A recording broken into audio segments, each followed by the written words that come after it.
दोस्तों नमस्कार, मैं शैलेंद्र हूं और एक बार फिर आपका स्वागत है इंडेप्थ में। इंडेप्थ में आज हम बात कर रहे हैं मनुस्मृति की। मनुस्मृति यानी वो किताब जो आज भारतीय समाज के लिए, खासतौर से सनातन समाज के लिए एक खलनायक बन गई है। इसका खूब राजनीतिक इस्तेमाल होता है।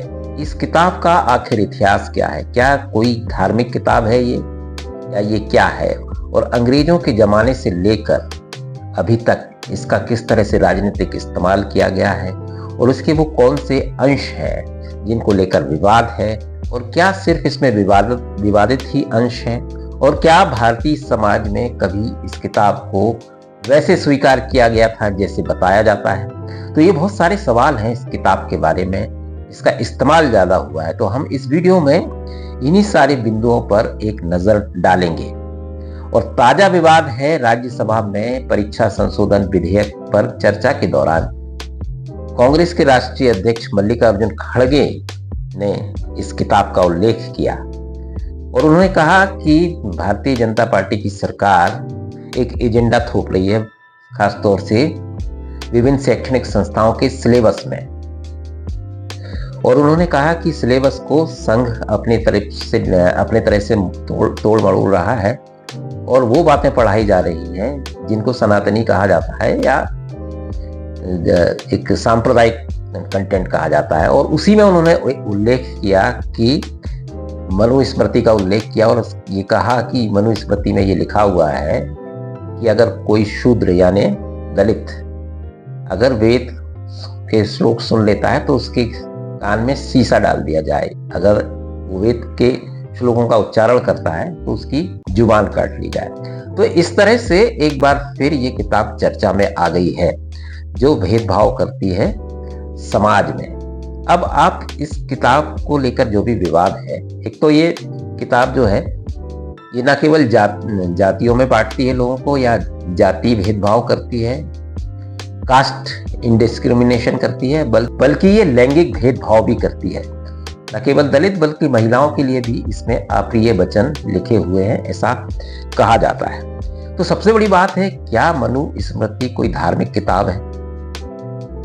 भाई धार्मिक किताब तो किसी भी सनातनी या हिंदू के यहाँ आप देखेंगे तो उसके लिए तो रामायण और महाभारत और कुछ दूसरे ग्रंथ हैं जिसको वो धार्मिक मानता है।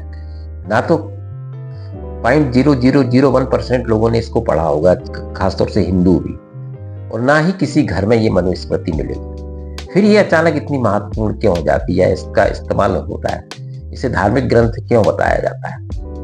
तो इसको ये समझना होगा। और इस किताब के नाम पर आखिर कब तक समाज को बांटा जाता रहेगा?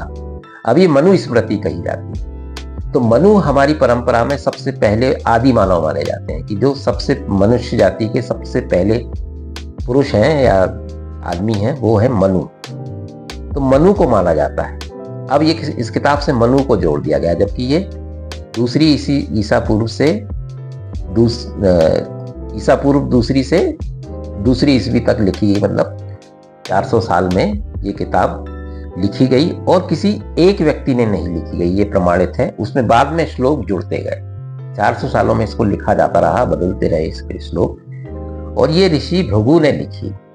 और ये कहा गया कि ये मनु ने ये कहा था। अब सोचिए आप, जब सृष्टि का निर्माण हुआ वो पहले मनुष्य थे, अगर माना जाए, ऐसी मान्यता की बनती है, तो उनके वचनों, उनका जो विचार थे, उनके जो नियम थे समाज के बारे में, उसको इसमें लिखा गया ऋषि भृगु ने, ऐसा कहा जाता है। और फिर ऋषि भृगु के बाद कई लोगों ने इसको लिखा। तो ये कैसे कनेक्ट हो गई मनु से कहे में? तो पहली बात तो ये है कि मनु से कैसे जुड़ी गई, इस पर सवाल है। फिर इसका कंटेंट जो है, इसमें शूद्रों को बारे में काफी ऐसी बातें लिखी गई हैं जो जाति भेदभाव पैदा करती हैं। सबसे पहला तो ये है कि जो कॉन्सेप्ट है 4 वर्णों का, वो इसी किताब से आता है कि ब्रह्मा के मुख से ब्राह्मणों का जन्म हुआ, बाजुओं से क्षत्रियों का जन्म हुआ, जांघों से वैश्यों का हुआ और पैरों से, चरणों से शूद्रों का हुआ। और शूद्रों के बारे में ये लिखा गया कि वो आगे के तीनों वर्णों को, यानी ब्राह्मण, क्षत्रिय और वैश्यों की सेवा के लिए, और शूद्र को कोई अधिकार ऐसे दिए नहीं जाते। दंड में भी भेदभाव किया जाता है दंड विधान में। हर स्तर पर शूद्रों के लिए भेदभाव की बात कही गई है। और फिर जो मल्लिकार्जुन खड़गे ने जिसका उल्लेख किया कि शीशा डाल दिया जाए कान में अगर वेद के मंत्र पड़ जाए, तो हालांकि ये गौतम धर्म सूत्र का वाक्य है, लेकिन इसको भी जोड़ दिया गया है मनुस्मृति से। तो इस तरह से एक तो ये है दलितों के लिए। दूसरा इसमें स्त्रियों के लिए ये है कि स्त्री को बचपन में पिता के संरक्षण में, जवानी में पति के संरक्षण में और बुढ़ापे में बेटे के संरक्षण में रहना चाहिए। तो इस तरह से ये लैंगिक भेदभाव भी करती है। और स्त्रियों को लेकर भी ये काफी बातें इसमें ऐसी लिखी गई हैं जो ठीक नहीं कही जा सकती। लेकिन इसमें विरोधाभास भी है। इसमें बहुत अच्छी अच्छी बातें भी लिखी गई हैं कि राजा को कैसा होना चाहिए। राजा को न्यायप्रिय होना चाहिए, दंड देने वाला होना चाहिए, गरीबों की मदद करने वाला होना चाहिए, तो मतलब एक आदर्श राजा होना चाहिए, उसका भी उल्लेख। दूसरा इसमें नैतिक शिक्षा बहुत अच्छी है कि कैसे रहना चाहिए, सत्य बोलना चाहिए, न्यायप्रिय रहना चाहिए, अन्याय नहीं करना चाहिए। तो एक नैतिक शिक्षा भी ये देती है। तो इसमें दोनों तरह की बातें हैं। लेकिन इस किताब का उल्लेख जो आज होता है ज्यादातर जेंडर डिस्क्रिमिनेशन और कास्ट डिस्क्रिमिनेशन के तौर पर होता है, यानी जाति भेदभाव और लैंगिक भेदभाव के तौर पर इसका इस्तेमाल किया जाता है।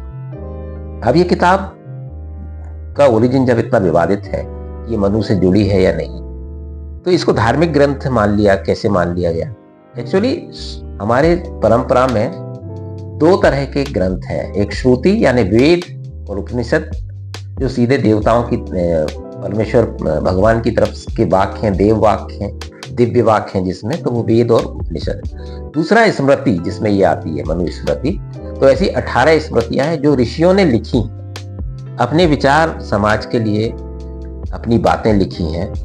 तो अगर आचार्य भृगु ने ये किताब लिखी तो ये उनके विचार हैं। इसको पूरे समाज या सनातन से कैसे जोड़ दिया ये पता नहीं।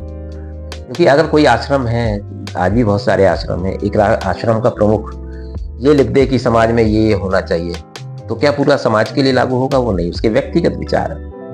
तो ऐसे ही ये मनुस्मृति है।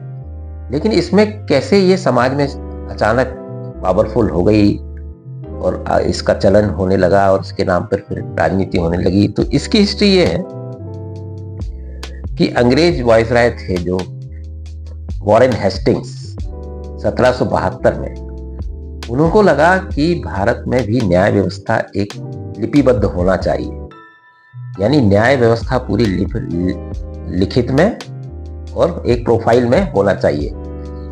तो उन्होंने 1772 में इस पे काम करना शुरू किया, भारतीय न्याय व्यवस्था पर। तो देखिए, हिंदू और मुसलमान दो बड़ी कम्युनिटी थी। तो मुसलमानों का तो एक पूरा कानून व्यवस्था है हदीस में, तो वो तो उनके हिसाब से चलने लगी। लेकिन जब हिंदुओं की बात आई तो हिंदुओं के लिए कोई एक व्यवस्था तो है नहीं, एक किताब तो है नहीं।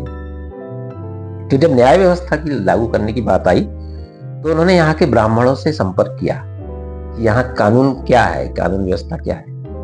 तो ब्राह्मणों ने बताया कि जो स्मृतियां हैं उनमें कानून का उल्लेख है कि राजा को कैसा रहना चाहिए, दंड विधान क्या हो, किसका क्या कर्तव्य है, किसके क्या अधिकार है, वो स्मृतियों में है। और उन्होंने 3 स्मृतियां सुझाई।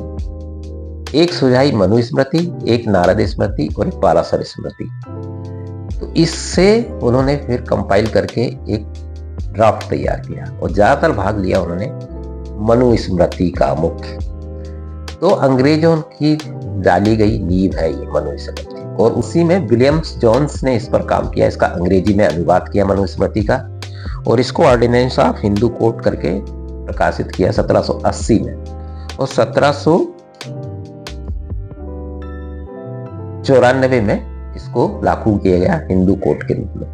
तो इस तरह से 1794 से मनुस्मृति पावरफुल हुई, या कह लीजिए चर्चा में आई, और इसे माने जाने लगा कि ये हिंदू कानून है।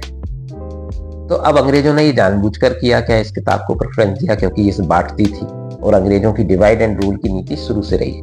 तो ये बड़ा सवाल है, क्या ये अंग्रेजों की देन है भारतीय समाज को बांटने में मनुस्मृति के जरिए, और मनुस्मृति पे राजनीति यहां से शुरू हुई।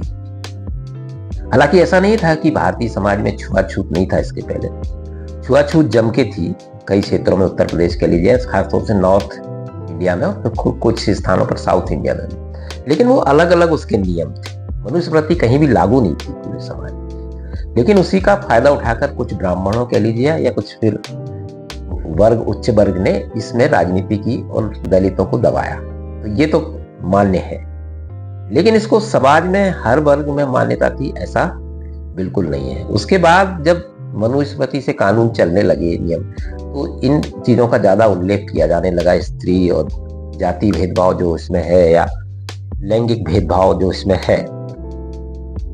फिर भीमराव बाबा साहब अम्बेडकर का काल शुरू होता है, तो उन्होंने मनुस्मृति को शैतान किताब कहा और इसकी खूब भर्त्सना की और हिंदू समाज में जो कुरीतियां हैं उसके लिए इसको जिम्मेदार ठहराया। और 25 दिसंबर 1927 को महाड़ में इसको जलाया सार्वजनिक तौर पर, महाड़ आंदोलन में। तो तब से ये और प्रकाश में आ गई मनुस्मृति, और इसका इस्तेमाल बार बार उल्लेख करके सवर्णों के खिलाफ किया जाने लगा। भारतीय समाज में जो भेदभाव दलितों के साथ हो जाता है उसको, इस किताब को उसके बाद हथियार के तौर पर इस्तेमाल किया जाने लगा, और ये अब तक है। तो भारतीय समाज में जो आपस में जातियों में घृणा फैली उसकी बहुत बड़ी वजह मनुस्मृति है।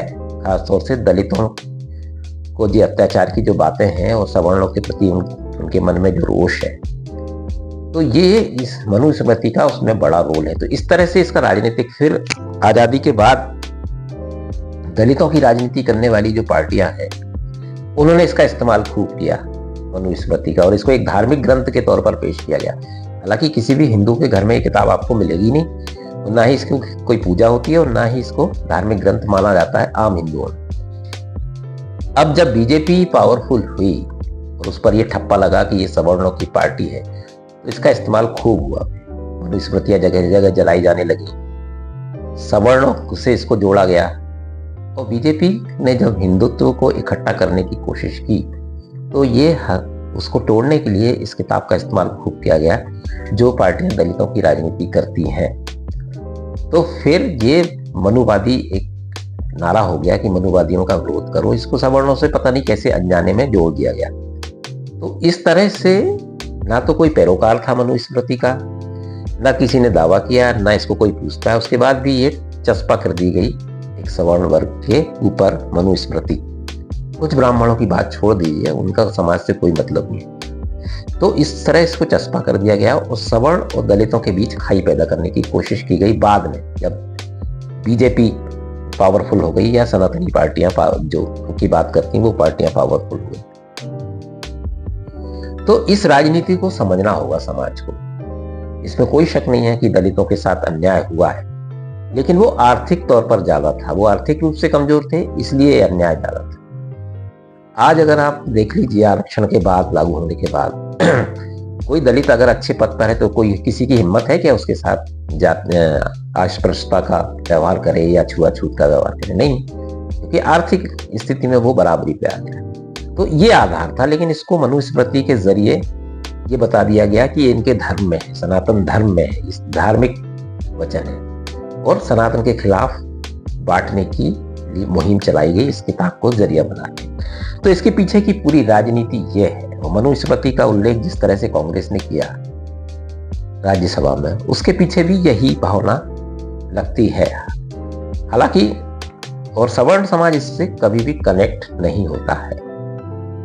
तो मनुस्मृति इस तरह से भारतीय समाज के लिए खलनायक बन गई, खासतौर से जाति व्यवस्था में, जबकि वो उसका ऐसा है नहीं, क्योंकि अंग्रेजों ने इसका इस्तेमाल किया डिवाइड एंड रूल से। उन्होंने अनजाने में किया या जानबूझकर किया, ये सवाल है, क्योंकि अंग्रेजों को भी इसके लिए दोषी नहीं ठहराया जा सकता।